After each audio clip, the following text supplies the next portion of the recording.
대한민국의 국방연구진이 또 한 번 큰 일을 해냈습니다.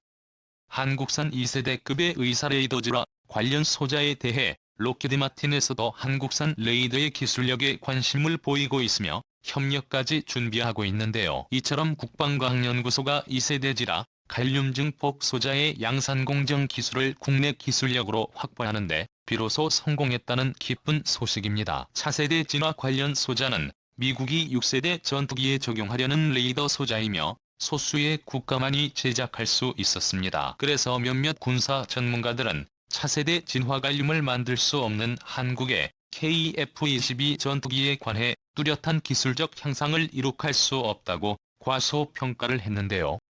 그러나 이제는 더 이상 아닙니다. 대한민국 최첨단 반도체 기술력을 통해 차세대 지라 갈륨 소자의 독립이 이루어지면서 KF-22 전투기에 들어갈 국산 레이더 소재가 더욱 강해졌습니다. 록히드 마틴 측에서는 T-50 훈련기처럼 성능과 가성비를 모두 갖춘 한국산의 이사 레이더를 협력하려 준비 중인데요. 가장 높은 가슴으로 애플의 50 전투기의 개량형의 새로운 형태의 질화 갈륨 레이더를 경량화에 탑재할 가능성이 매우 높은 상황입니다. 오늘은 차세대지라 갈륨 소자의 국산화와 그에 대한 파급 효과에 대해 알아보겠습니다. 유튜브 채널 대고구려 제국 구독과 알림 설정은 영상 제작에 매우 큰 힘이 됩니다. 차세대 진화 갈륨 전력 증폭 소자는 기존의 의사 레이더에 들어갔던지라 갈륨 소자보다 140 높은 효율로 더욱 강력한 고출력을 내게 하는 특성을 갖춘 2세대급 베이사 레이더 반도체 부품입니다. 이미 고출력 증폭기 소자로 적합한 1세대 진화 갈륨은 구형 갈륨 비소 소자 대비 10배에 달하는 높은 출력과 우수한 신호 변환 효율을 확보했는데요. 2011년 한국이 개발한 2세대급 지라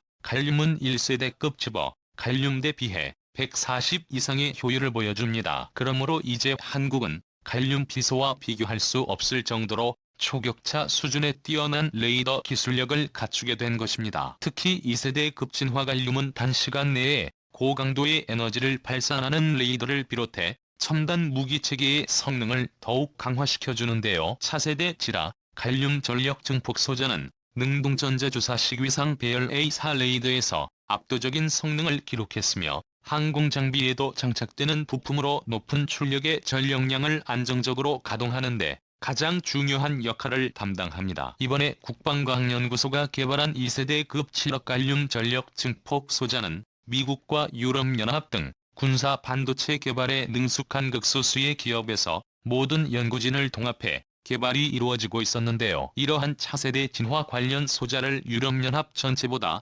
먼저 대한민국이 개발에 성공했다는 건 놀라운 일이 아닐 수 없습니다. 그런 탓에 국가안보를 위한 1급 전략물자로 지정해 수출 통제 대상으로 엄격히 관리될 것으로 예상되는데요. 과거부터 시작해 현재까지 미국에서조차 한국에게 4대 핵심 기술 중 하나인지라 갈륨을 넘겨주지 않을 정도로 철저한 분야입니다. 미국 정부는 진화 관련 소자가 경쟁국인 중국이나 러시아로 기술이 넘어가는 것을 극도로 경계하기 때문에 무려 최상위 동맹국 파이브 아이즈의 혈맹국인 영국은 물론이거니와 호주 캐나다한테도 이러한 1급 기밀 소재들은 절대로 넘겨주지 않죠. 미국이 퇴역한 항공모함을 다른 국가들에게 절대 수출하지 않고 스크랩 처리하는 이유도 이러한 대전략 무기들이 1급 기밀사항이기 때문입니다. 만약 중국의 반도체 소자 기술이 유출될 경우 자칭 중국산 펑스펙 스텔스 전투기들이 F-35 수준의 레이더를 탑재할 수도 있는 끔찍한 상황이 올 수도 있는 것이죠. 이런 이유로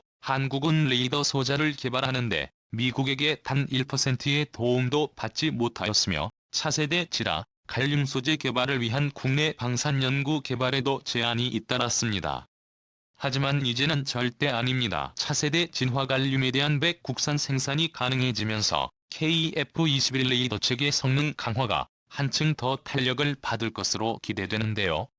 그런데 좋은 소식은 이뿐만이 아닙니다. 국방과학연구소가 지바갈륨 전력 증폭 소자 양산 공정 기술을 국내 기술력으로 확보했다는 소식이 전해진 지 한 달여 만에 한국전자통신연구원과 산업통상자원부 국방부의 지원으로 민간 기업이 레이더 용지라 갈륨 직접 폐로 전력 소자 부품을 빠르게 양산할 수 있도록 돕는 협력 사업을 시작한다고 밝힌 겁니다. 개발하기 가장 어렵다는 고난이도의 기술력을 어떻게 이렇게나 빨리 협력 사업을 진행한다는 이야기가 나왔을까요? 사실 지라, 갈륨 소자 관련 기술은 미국에서도 1급 급비로 다루는 기술인데 말입니다. 숨겨지는 이유는 간단했습니다. 대한민국이 최첨단 반도체 기술력에 군사무기 반도체 개발에도 그대로 적용되었기 때문입니다. 전자통신연구원은 독자적인 연구를 통해 이미 한참 전의 핵심 기술들을 연구해 차세대 지라 갈륨 전력을 안전하게 공급해주는 스위치 소자 개발에 성공했습니다. 스위치에 필요한 소자 수는 대폭 줄이면서도 출력은 더 높여주는 매우 우수한 방식을 채택했는데요. 기존의 석유 레이더를 대체해 부피는 최대 450배, 무게는 10%까지 줄일 수 있게 되어 송수신을 담당하는 레이더 소자의 모듈 크기를 크게 줄인 것이 한국산의 특징이었습니다. 이러한 가벼운 경량화에다가 만 40%에 달하는 레이더 증폭 성능 향상까지 이룩했죠. 한국의 기술력은 다시 한번 봐도 경이롭군요. 그런데 이게 전부 원래부터 계획이었다는 충격적인 비밀이 밝혀졌는데요. 2010년대까지만 해도 우리 대한민국은 독자적으로 항공기 레이더를 개발했음에도 핵심 소자와 전력 공급 스위치는 전량 해외산으로 수입할 수밖에 없었습니다. 당연히 미국 같은 생산국이 수출을 금지해버리면 A사 레이더 생산이나 유지 보수가 불가능했습니다. 그래서 2021년 이번 차세대 지라 갈륨 소자의 국산화와 양산이 엄청난 의미를 갖는 겁니다. 다른 연구기관들에서도 소재 개발을 병행해 연이어 개발 성공 소식이 전해지고 있었는데요. 국가과학기술연구회 뒤에 메뉴융합 구단이 A사 레이더의 핵심 부품인 2세대급 즈버 갈륨 반도체 전력 증폭기 직접 회로인 MMIT 기술을 100% 국산화했다는 기쁜 소식을 전하기도 했습니다. 반도체 강국답게 기존 지라 갈륨과 차세대 지라 갈륨의 스위치도 고밀도 반도체로 전부 대체해버린 겁니다.